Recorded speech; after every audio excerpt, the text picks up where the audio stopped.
Verse 28. And it shall come to pass afterward. And it shall come to pass afterward. This is key. Because Peter, when Mashiach resurrected and left, before Peter received the Ruach, I want to make that clear, before they received the Ruach, well, actually, it was the same day, just a second. Let's go to Acts 2. The first, pretty much, speech given by Peter to the people, being Peter a representation of Yahushua. Yahushua is the cornerstone. Peter was given a name that means stone. Paul represents the second coming, the last. So Peter and Paul represent the first and the last. Now this that is about to be read in Yoel was quoted word by word by Peter on that speech on the moment when they received the Ruach HaKodesh. Right when they received the Ruach HaKodesh, he got up and started saying these things. I will read it real quick, a little part from Peter. From what Peter said.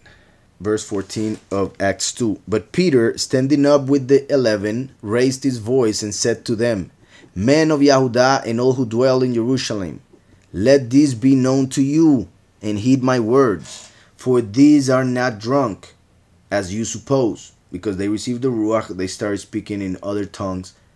Not everybody was understanding. So they thought they were drunk. You're speaking gibberish. For these are not drunk as you suppose, since it is only the third hour of the day, meaning 9 a.m. But this is what was spoken by the prophet Yoel. So, as I have been saying, the chapter has to do with the very end of times. However, as we read in Acts 1, verse 6 of Acts 1, they asked Yahushua. Therefore, just a second. Well, verse 4. And being assembled together with them, he commanded them not to depart from Jerusalem, but to wait for the promise of the Father, meaning the Ruach HaKodesh, which he said, you have heard from me. For Yahuhanan truly immersed in water, but you shall be immersed with the Ruach HaKodesh, not many days from now. So right there he was teaching about the true immersion. The immersion of the Ruach HaKodesh, not in water, but in the Ruach, in the Spirit.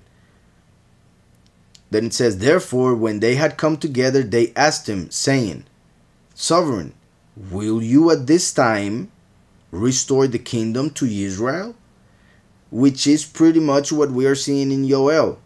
Yahweh saying, my people will not be put to shame ever again. They will be in their land, they will eat of its fruits. So when Yahushua resurrected, they were expecting all of it to happen. They were expecting the end to happen. They didn't understand that the end would last 2,000 years. For a person that lives 70, at the most 80 years, 2,000 years is way too much for that person to call it the end. His end will come before the end. So that's why Yahweh, through Yahushua, did not give them details regarding the time in which they were living and how much time there was left, because they needed to write what we needed to read in our time, the end. So everything that was written in the New Covenant was perfectly written for us. Obviously for everybody the past 2,000 years, but mainly for us when it comes to the end times and what he says regarding the end. But to them, the end had started already, and it did. But like I said, it would last 2,000 years. Not the idea that they had. They had an idea of immediately after his resurrection, he would begin destroying Rome and establishing the kingdom of Yahweh. That is why when the Ruach is given, which obviously happened on Shavuot, Pentecost, when this Ruach was given, Peter got up and it started saying what Yoel said, because they received the Ruach. So he said, this that you are seeing is what Yoel spoke about regarding the people receiving the Ruach HaKodesh. because to them back in the day only a few people could receive the Ruach. Only a few and chosen would receive the Ruach, like the prophets, for instance. And even that Ruach was not the same, or I don't know if I should say the same, but remember that the Ruach HaKodesh, just like Yahweh separates in first and last, the Ruach HaKodesh separates the same way. The first is the spirit of truth. The last is the spirit of prophecy. Spirit of truth and prophecy make the Ruach HaKodesh. They would receive the spirit of prophecy. Yahushua came and brought the spirit of truth. The testimony is the spirit of prophecy. So prophets only have the spirit of prophecy, the testimony, because they gave testimony that Yahushua would come. They did not know the truth regarding when, or even sometimes the words they were saying. That's why there were so many commandments of men before Messiah, and even now. They asked, therefore, when they had come together, they asked him, saying, Sovereign, will you at this time restore the kingdom to Israel? What we are reading in Joel. And he, Yahushua, said to them, It is not for you, it is not for the apostles, it is not for them who were asking him 2,000 years ago. It is not for you to know times or seasons, which the Father has put in his own authority. So he pretty much told them, no, but I cannot tell you the time, because if I did, perhaps you would feel sad. Perhaps you would not do things the way Yahweh wants you to do things. Perhaps you will not understand, most likely. And that is why you were not given knowledge regarding the times. So they were expecting something more.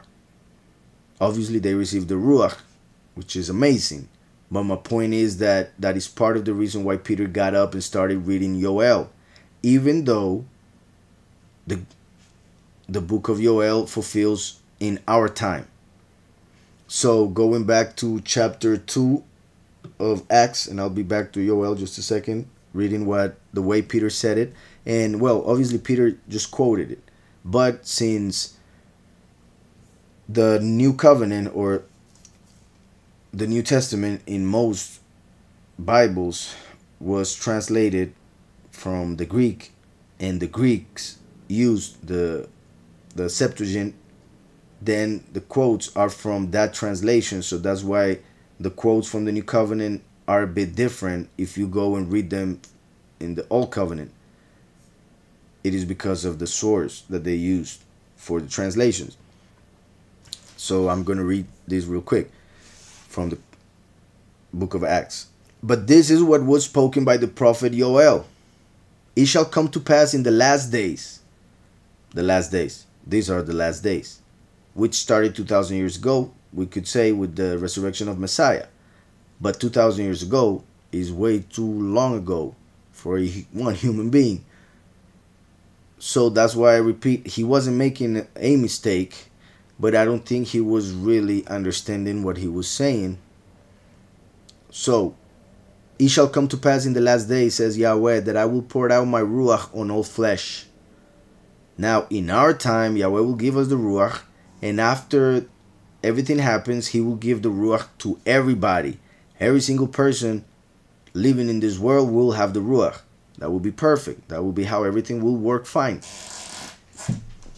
But Peter was seeing it as a microcosm of what I just said. Peter just saw 3,000 people receive the Ruach. So he said, it is beginning. If 3,000 people receive the Ruach today, in a few days, in a few years perhaps, everybody will have it. Yet, since the people started going back on the way, entering the apostasy through false doctrines, then the Ruach pretty much was gone from the church, even though they still claim to have it. If they did, they would have a true doctrine, so it doesn't make sense. It shall come to pass in the last days, says Yahweh, that I will pour out my Ruach on all flesh. Your sons and your daughters shall prophesy. Your young men shall see visions. Your old Your young men shall see visions, your old men shall dream dreams. And on my men servants and on my maid servants I will pour out my Ruach in those days. People would think that only the head of the household, or only the boss, or only the rich person was loved by the heavens, and therefore only them would receive the Ruach. That's why the apostles were surprised when Yahushua told them that it is very hard for a rich person to enter heaven. And they said, so who will enter then? Well, the kingdom of heaven, which is not necessarily in heaven, for Yahweh is bringing his kingdom to the earth. So my maidservants, on my men servants and on my maidservants I will pour out my Ruach in those days, and they shall prophesy.